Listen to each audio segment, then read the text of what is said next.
Make sure to subscribe and turn on the notifications so you can be alerted when new content is released. Enjoy the video. They're actually waiting for their health to improve to feel gratitude. Right. They're waiting for their new relationship to feel joy and gratitude and thankfulness. They're waiting for the new career to happen. And once it happens, then they celebrate and feel gratitude. Well, if you believe that your thoughts and feelings produce an effect in your life, and you're living in the lack every single day waiting for it to happen, you're separate from the experience, right? So if you think about the emotional signature of gratitude, when you are receiving something that you like, that's pleasurable, you've just gotten or received something that is pleasurable, something just happened to you, or something's happening to you that you like, you say thank you, you feel gratitude. So the emotional signature of gratitude is that something has already happened. And it is the absolute perfect state of receiving. It is the absolute state of receivership. So here's an example. A person gets a diagnosis. The diagnosis is something like cancer. The first moment they hear that word, they feel fear. They feel a change in their internal state, and they pay attention to what the doctor says. They take a snapshot, and they create that memory. They remember the moment the doctor said that.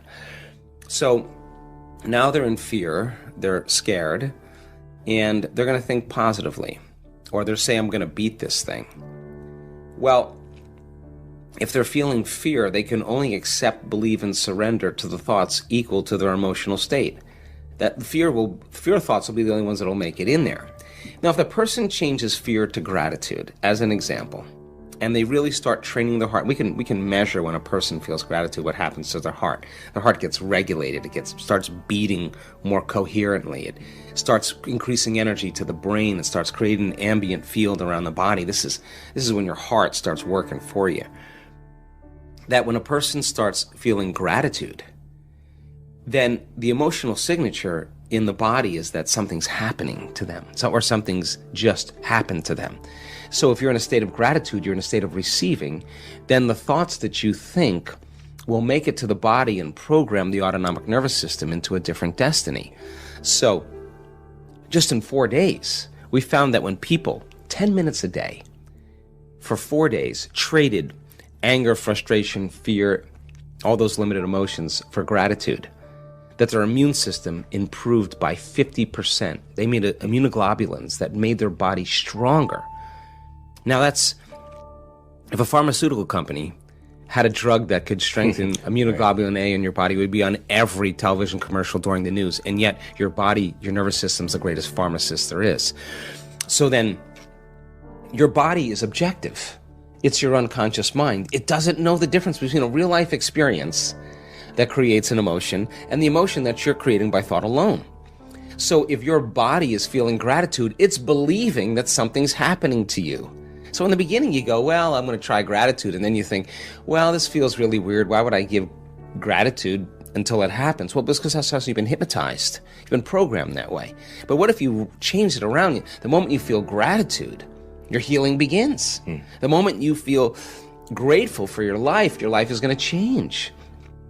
Now you're causing an effect. So we have to embrace the emotion before it happens. Now, why? Well, let's just say you just did a great meditation and your heart is blown wide open and you feel grateful for life. Or you're connected to the emotions of your new career, your new job, your new life. If you're feeling the feeling that your new life has already happened, you wouldn't be looking for it any longer. You would be feeling like it's already happened, so you wouldn't look and be separate from it. You would feel connected to it. And then if you lost it and you started feeling angry because of traffic, I'd say, oh my God, you're back to the unconscious program again of allowing something outside of you to control your feelings and thoughts. You're back to that victimization program. So then when you start playing this game and you catch yourself and you self-correct and you get back into gratitude and feeling it, then your body is no longer preoccupied of when it's going to happen or where it's going to happen. If you feel it, it feels like it's already happened. Where you place your attention is where you place your energy. So if you have all of your attention in the present moment, you're conserving a lot of energy to create with. If I'm talking to you and you're thinking about where you're going to go for lunch and who you're going to go with and how you're going to get there, and I'm talking to you, you left the present moment and your attention went to some future. And your energy will go down and you won't be able to comprehend what I said. If you start thinking about what you should have said at the staff meeting 3 days ago, and I'm talking to you and your mind is back in the past, you're siphoning energy out of the present moment into the past. So people are constantly siphoning their energy into a familiar past or a predictable future because that's where their attention is. And the stronger the emotions that we feel to certain problems and conditions in our life, the more we pay attention to them. So we give our power away to our ex, we give our power away to that big problem, and that's creative energy that we should be able to use to create a new future. So then when a person's sitting in a meditation and they're doing absolutely nothing, and it's 8 o'clock in the morning, and their body for the last 10 years has been going in traffic and getting angry and frustrated in traffic, and now they're sitting in a meditation at 8 o'clock in the morning, the body's going to say, hey, you're off schedule.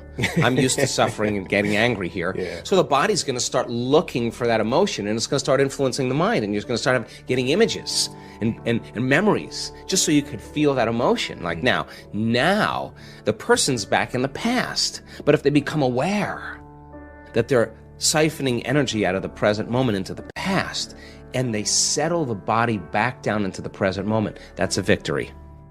And those victories add up. And you're telling the body in that moment that it's no longer the mind, that you're the mind, and that's a victory. And then people get frustrated and they say, I can't meditate. Oh, really? Well, actually, you're doing it right. That's actually what meditate. You're doing exactly what you're supposed to be doing. And then all of a sudden the body says, well, it's 8:15 now. This is when you normally, go get something to eat and you have your coffee and your body's starting to want to get up and do something. You become aware that your body wants to get up and move and you're in the meditation. And you tell your body, You bring it back to the present moment and you settle it back down. You are training the animal. That's a victory. Now you're executing a will that's greater than the program, because most people lose their free will to a program. Now you're telling the body, I'll tell you when we get up, not when you want to get up. You're not the mind, I'm the mind. And that's a victory. Now, we've done the research on this. If you keep doing this and you stay with it, sooner or later, the body's going to surrender to a new mind.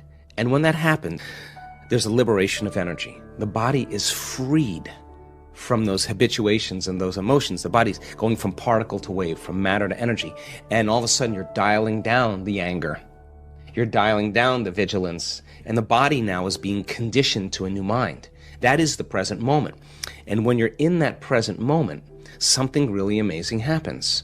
You forget about you. All of a sudden, you're not your face, you're not your culture, you're not your marital status, you're not your diet, you're not your past. You're basically just an awareness. You're in the unknown, and that is the perfect place to create from. So it turns out that when people do this properly, they heal themselves of anxiety. Why? Because they're no longer obsessing about some future. When they find the present moment, they heal from their depression because they're not a bit hopeless and powerless in their past. The body's conditioned now. And so then, when they overcome themselves in their meditation and they step out into their life, they are more present. They can connect. They are more patient. They are more loving because they overcome the animal part of themselves. And the beauty behind that is that all of a sudden, you're not predictable. And now we're out of the philosophical, theoretical realm. We're in the practicum, which is where really the magic happens. So the eternal present moment, the sweet spot of the generous present moment, is the place we can create from. And when we're there, we disconnect from our bodies. We become nobody. We disconnect from people in our lives. We're not thinking about our ex or our boss. We are no one. We're not thinking about our cell phone or our computer. We are no thing. We are not thinking about where we live, where we work, where we sleep. We are nowhere. And we're not thinking about the predictable future and the familiar past. We're in no time. And when you're disconnecting or dissociating from everything known, you're in the unknown. And that's where the magic happens. So when a person changes their thoughts and feelings and they're creating from the field, when there's a vibrational match between their energy and that potential in the quantum field, and they're creating connected to the source, and that source energy is actually connecting everything material, they no longer have to go anywhere and get it. In fact, now, they're actually going to collapse time and space, or the experience is going to be drawn to them. Now they're the magnet. That's when they start drawing experiences to them. Now they're not going anywhere to get them. Now they're coming to them. That's when it gets fun.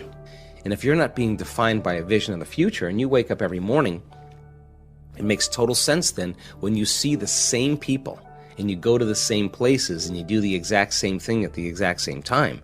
Now your personality is no longer creating your personal reality. Your personal reality is creating your personality because every person, every object, everything, every place is mapped neurologically in your brain. And since you've experienced your boss, since you've experienced your coworker, since you've experienced your ex, the moment you've experienced them at some point, there's an emotion associated with them. So then all of a sudden people wake up and they're not aware of this, but their environment is influencing the way they think and the way they feel. So when things are going good, they feel good. When things are bad, they feel bad, which means they're victims to their environment.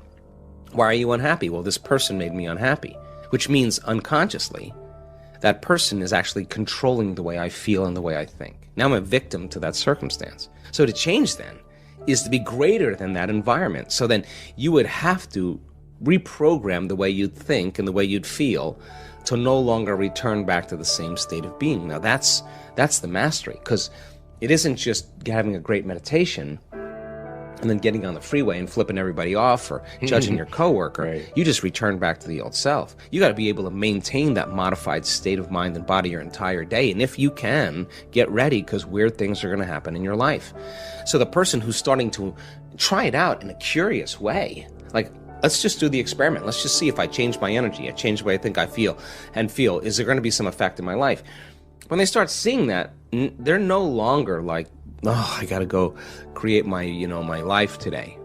They're actually excited to do it because they don't want the magic to end. They want to keep it going. Now, that's when it gets kind of cool, because this is when you start believing in yourself. And when you believe in yourself, you believe in possibilities, right? And when you believe in possibilities, you got to believe in yourself. When you stop believing in possibilities, you can't believe in yourself. So people are waking up and going, wow, it doesn't matter your skin color, doesn't matter how rich you are, doesn't matter how healthy you are, it doesn't matter how young you are, how old you are, how in shape, out of shape, not even if you've ever meditated before. It doesn't even matter. It's a formula.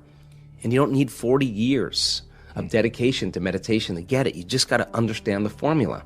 And like playing ping pong or hitting a golf ball or dancing the salsa, you're going to figure it out sooner or later, and it's going to get easier and it's going to get fun. That's what we want for people.